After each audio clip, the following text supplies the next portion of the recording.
तो उत्तर प्रदेश का एक जिला होता है बदायूं, और बदायूं में एक गांव होता है जिसका नाम होता है हाशिमपुर।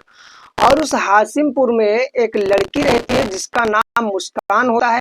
और वो मुस्कान एक स्टेज शो डांसर होती है, जो डांस करने में बहुत ही माहिर थी। और उसके स्टेज शो जो होते हैं बहुत ही अच्छी तरह से पसंद किए जाते हैं, यहाँ तक कि हजारों लोग पसंद करने वाले होते हैं। मुस्कान के लटके झटके नखरे जो भी उनकी अदाएं हैं वो बहुत ही शानदार हैं। हजारों लोग उनके खूबसूरती और रूप के दीवाने हो चुके थे। इतनी खूबसूरती थी कि हर कोई जो देखता था वो उस पर मर मिटता था। इतनी जो है खूबसूरत होती है और इतनी जो है अच्छी लगती है। सुंदरता उसके अंदर जो थी वो बहुत ही लोगों को कामुक और भावुक कर देने वाली थी। उसका जो नाम होता है वो मुस्कान होता है, और बदायूं में जो हाशिमपुर गांव है वहां की रहने वाली होती है। वो बहुत ही अच्छी तरह से डांस और शो करती है, जिसकी वजह से बहुत ही नाम जाना पहचाना हुआ था। यहाँ तक कि सोशल मीडिया पर भी वो छाई हुई थी। फेसबुक, इंस्टाग्राम और यूट्यूब के जैसे प्लेटफार्म पर उसकी बहुत बड़ी पहचान होती है। वो बहुत ही अच्छी तरह से प्रभावित करती है लोगों को। ऐसा कोई नहीं था जो उसके आकर्षण के घेरे में ना आ गया हो। जिस हिसाब से उसकी सुंदरता, उसकी जो अदाएं थी, जो डांस करने का तरीका था, जो डांस करने की उसकी कला थी, उस पर हर व्यक्ति मर मिटने वाला था। और इसी घटना में एक रिजवान प्रधान वहीं के होते हैं, और रिजवान प्रधान उसकी खूबसूरती पर कायल हो जाते हैं, आकर्षण का शिकार हो जाते हैं। 2 बच्चे होते हैं और बीवी होती है। खुद को रोक नहीं पाते हैं और वो उससे प्यार कर बैठते हैं, दिल दे बैठते हैं। ये तो समझिए कि अब इतना प्यार हो चुका था कि वो उसे छोड़ना नहीं चाहते थे।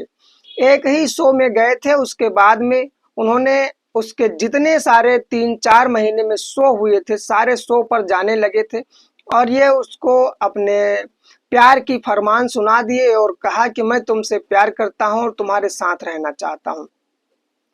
उस मुस्कान नाम की लड़की ने कहा कि ऐसा संभव नहीं है, मुझसे कौन शादी करेगा, कौन मेरे साथ रहेगा। लेकिन जो प्रधान होते हैं उन्होंने उस बात का बीड़ा उठा लिया और कहा कि मैं तुम्हारे साथ ही रहूंगा, मैं तुम्हें छोड़ करके नहीं जाऊंगा।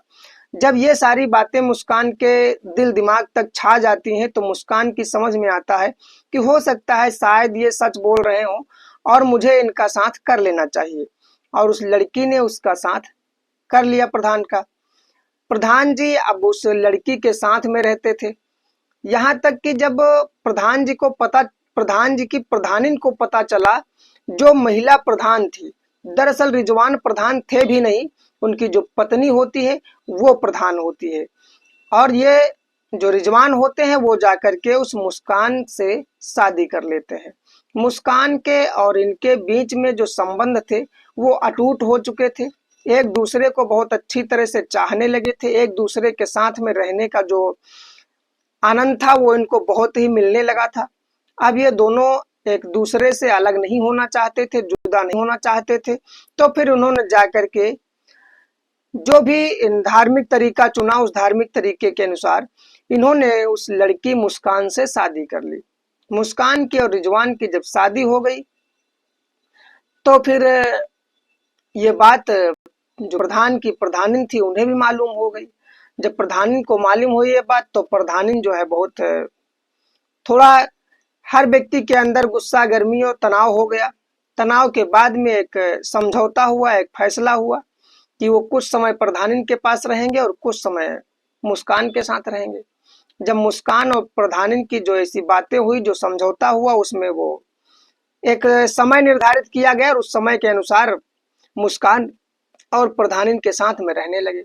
जब ये दोनों लोग इधर मुस्कान के साथ और इधर इनके पास रहते थे तो दरअसल जो प्रधान थे उनके पास जो पैसे की भरमार थी, जो पैसा था, जिसकी वजह से मुस्कान ने भी हाथ थामने की कोशिश की।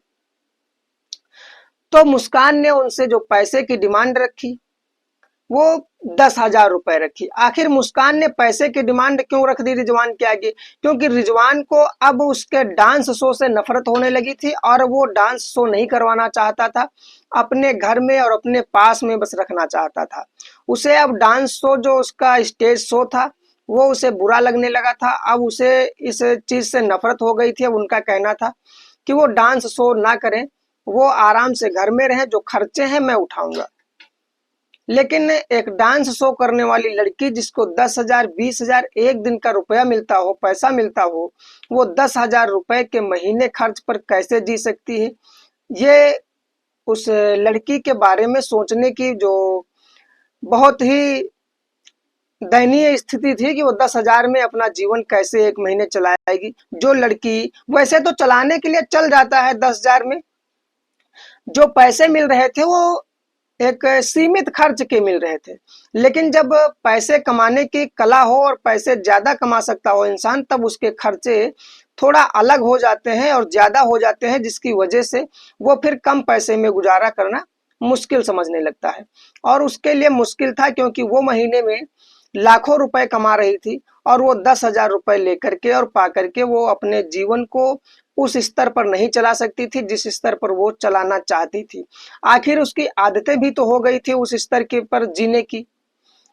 लेकिन 10,000 में जब गुजारा नहीं होता है तो वो लड़की जो रिजवान होते हैं उनसे 40,000 रुपए की पर माह देने की मांग रख देते हैं, क्योंकि उनके पास पैसे की भी खास कमी नहीं थी। पैसा मतलब भर का था, उसे दे सकते थे। उसे लगा कि मुझे इतने पैसे की आवश्यकता है और उसने कहा भी अगर ऐसा नहीं कर सकते हो तो मैं अपने जो कार्य है, जो काम है, अपना डांस शो है, स्टेज शो है, मैं उसके थ्रू अपना काम चला लूंगी, बस मुझे काम करने दीजिए। लेकिन रिजवान ने कहा कि मैं 40,000 रुपए भी नहीं दूंगा और आपको काम भी नहीं करने दूंगा। लेकिन जब इस मामले में उसने पैसे देने से इनकार किए, 40,000 रुपए की बात जब तय नहीं हुई, तो मुस्कान ने भी एक फैसला लिया कि मैं अपने डांस शो जरूर करूंगी, मैं काम करूंगी और काम के बदौलत अपने आप को जिंदा रखूंगी, अपने खर्चे उठाऊंगी और 10,000 जो तुम दे रहे हो वो भी मत देना। और उसने एक डांस शो बुक कर लिया। जैसे ही ये बात रिजवान को पता चलती है, वो इस बात से नाराज होकर के डांस शो के लिए मान जाते हैं और मानने के बाद में वो प्लानिंग करते हैं कि मैं डांस शो में तुमको मैं खुद लेकर के चलूंगा जहां पर आपका डांस शो है।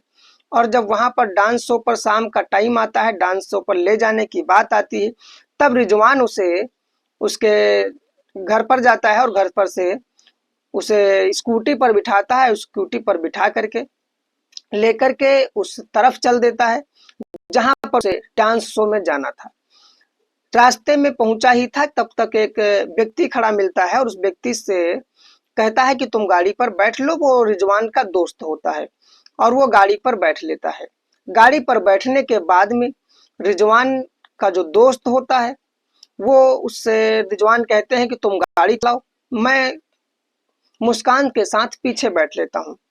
और जैसे ही मुस्कान बैठती है और उसके पीछे रिजवान बैठ जाते हैं, रिजवान कुछ दूर गाड़ी चलती है, इसके बाद में जो उसका दुपट्टा होता है पीछे से पकड़ करके उसी दुपट्टे से उसका गला कस देते हैं। चलती हुई स्कूटी पर गला दबा करके फांसी की तरह से, जिस तरह से गला कसा गया था वो बिल्कुल फांसी लगने की कगार पे था, जिस तरह से फांसी लगा करके उसकी हत्या कर दी उसी चलती हुई स्कूटी पर। और जा करके उसी के पड़ोसी गांव में 7 फीट गहरा गड्ढा खोद करके उसकी लाश को उसमें दफना देते हैं। लाश को दफनाने के बाद में वापस आते हैं। इधर जो बेटी का बाप होता है, 30 मार्च को जो बेटी गायब हुई थी मुस्कान, उसका पिता थाने में तहरीर देता है कि हमारी लड़की गायब है। जब इतना पता चलता है तो सबसे पहले उसका पिता कहता है कि रिजवान से पता लगाया जाए, क्योंकि रिजवान के साथ में ही मुस्कान जो मेरी लड़की है वो रह रही थी। रिजवान से पता लगाया जाता है, रिजवान आनाकानी करते हैं, लेकिन रिजवान पर कई और केस दर्ज होते हैं जिनके विषय में जब उनका पता लगाया जाता है तो पता लगता है कि ये हो सकता है इन्होंने ऐसा किया हो। इसलिए पुलिस रिमांड पर लेने के बाद में जब बहुत ही गहरी और पुलिसिया अंदाज से जब बात करती है, पूछती है, तब पता लगता है कि रिजवान सारे कबूल कर लेता है जो भी गुनाह किए होते हैं। और जब पूछती है पुलिस, पूछा जाता है कि आखिर तुमने स्टेज शो ले जाने के दौरान क्यों मारा, तो वो बताता है कि ये 40,000 रुपए की जो डिमांड थी वो मेरे मन में खटक रही थी और इतना पैसा मैं नहीं दे सकता था इसको, इसलिए मैंने प्लानिंग के हिसाब से ही इसको मारा है। दरअसल जिस तरह से उसका दोस्त मिलता है, जिस तरह से स्कूटी से लेकर के वो जाता है, वो सब कुछ कोई वाकया नहीं था, वो एक प्लानिंग थी। वो एक बनाया हुआ जो जाल था, उस जाल में मुस्कान फंस जाती है और मुस्कान की जान चली जाती है। जहां लाश गड़ी होती है उसका पोस्टमार्टम करवाया जाता है, खोदा जाता है, तो कम से कम 40 दिन के बाद उस लाश का पता लगता है। 40 दिन के बाद जब लाश खुदी थी तब आकर के उसके कंकाल का पोस्टमार्टम करवाया जाता है और उसमें ये साबित भी हो जाता है कि गला रेत करके हत्या की गई थी। सारे सबूत रिजवान के खिलाफ होते हैं। रिजवान को और रिजवान का जो दोस्त होता है, दोनों लोगों को पुलिस ने चार्जशीट करके फाइल करके उन लोगों को जेल भेज देती है। ये कहानी और ये जो घटना है ये उत्तर प्रदेश के बदायूं की है। आप लोग इस कहानी में, इस घटना में क्या समझे हैं, हमें कमेंट के माध्यम से आप जरूर बताएंगे। वीडियो अगर अच्छा लगा हो तो लाइक कर दीजिएगा, चैनल को सब्सक्राइब कर लीजिएगा।